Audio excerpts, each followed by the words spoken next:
Hola, soy Mika. Quería hablarte del zodíaco, pero del zodíaco como una estructura espiral. Te cuento esta frase.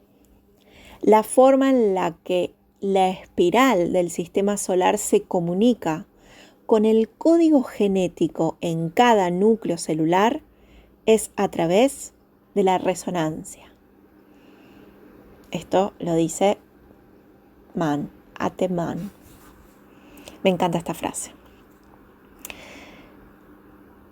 Por eso, si observamos la estructura del ADN, esa increíble molécula que contiene el código de la vida misma, podemos ver que consiste en una doble hélice interconectada que se desarrolla espiraladamente en el espacio y en el tiempo. Este patrón de desarrollo en espiral puede verse asiduamente en las formas que la naturaleza toma. Los caracoles, los nautilos, las disposiciones de esas semillas en el centro del girasol, en los coliflores, en las telas de araña, en las piñas, en los remolinos marinos, en las tormentas, en los huracanes. Hasta las más alejadas galaxias del universo adquieren esta forma que muchos llaman la curva de la vida.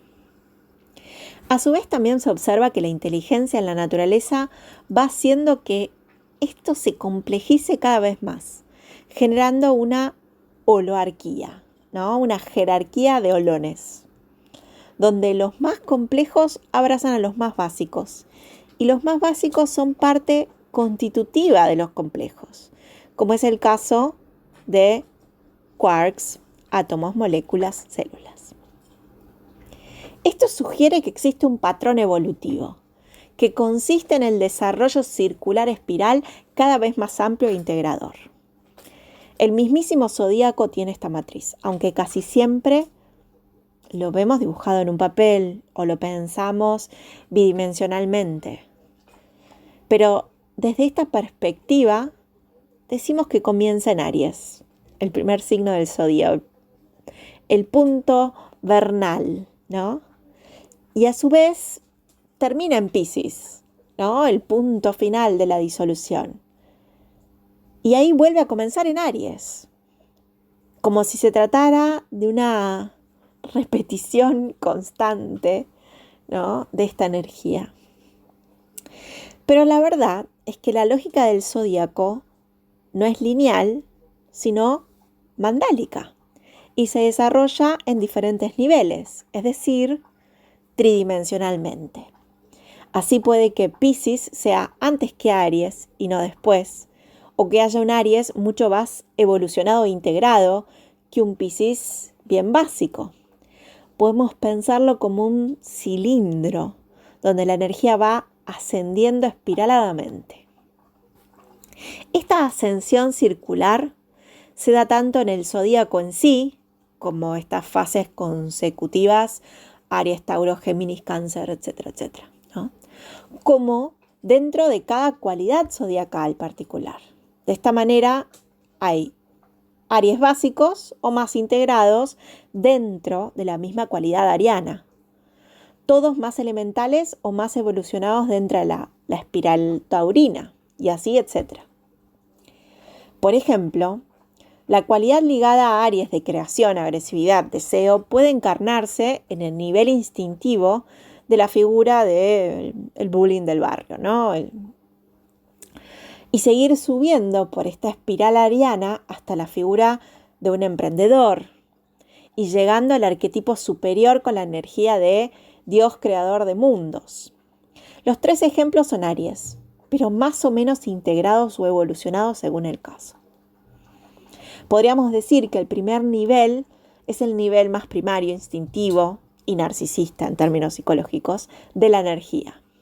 El segundo nivel es egoicamente sano y operativo, pero el tercer nivel es más integrado y es servicial e impersonal. En los términos de Ken Wilber, que es un gran pensador del comportamiento humano, el primero es prepersonal, donde la conciencia puede desarrollarse desde los condicionamientos primarios hacia un ego diferenciado e individual. El segundo es personal, donde se mueve el ego maduro, entre comillas, ¿no? Y el tercero es transpersonal, donde hay una trascendencia del yo personal, una apertura hacia lo sagrado y a los propósitos del alma. Podemos dividirlo en estos 3 niveles para simplificar, pero en la realidad se trata como un diapasón con infinidad de niveles intermedios.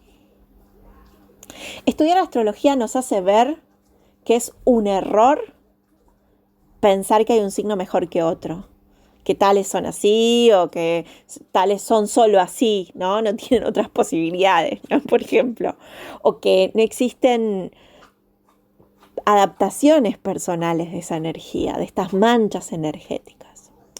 Las generalizaciones son peligrosas y son generadoras de un montón de botones de resistencias personales, ¿no? Y más teniendo en cuenta que una carta natal implica una mezcla sintética, alquímica, de energías muy diferentes. Ahora bien, ¿hay algún indicador en la carta natal que nos adelante si alguien puede ser una persona más cruel o más amoroso? ¿Sí? Definitivamente no. La distancia, crueldad, curación, solo puede ser transitada por el nivel de conciencia de cada persona en particular. La sinceridad con uno mismo, el trabajo con la sombra personal, la autoaceptación, la atención a nuestros vínculos, el reconocimiento con lo que nos ocurre, y etcétera, etcétera, etcétera, ¿no? Podemos seguir con los matices. Pero todo esto son maneras de promover nuestra maduración psicológica y, por tanto, movilizarnos por la espiral hacia mayores integraciones. Así, desde la traza subatómica más infinitesimal hasta los cúmulos galácticos complejos y masivos, un remolino espiralado de inteligencia lo atraviesa todo. Es verdad que a veces nos rodea el dolor, el sufrimiento, el sinsentido, pero podemos llegar a sentir la presencia de esta amorosa inteligencia de la cual provenimos. ¿Acaso la respuesta provenga desde otras conexiones de nuestros espirales que las que estamos? ¿O acaso en esta simpleza hermosa de la vida nos puede dar el entendimiento total cuando vayamos haciendo la propia? Espero que te haya gustado este enfoque que estamos preparando y es desde donde producimos la práctica, porque la astrología como herramienta de autoconocimiento, ¿sí? Es la mayor posibilidad, utilizando esta historia de la astrología simbólica, de la psique, ¿no? Nos permite poner como un juego de espejos a nuestra propia esencia personal.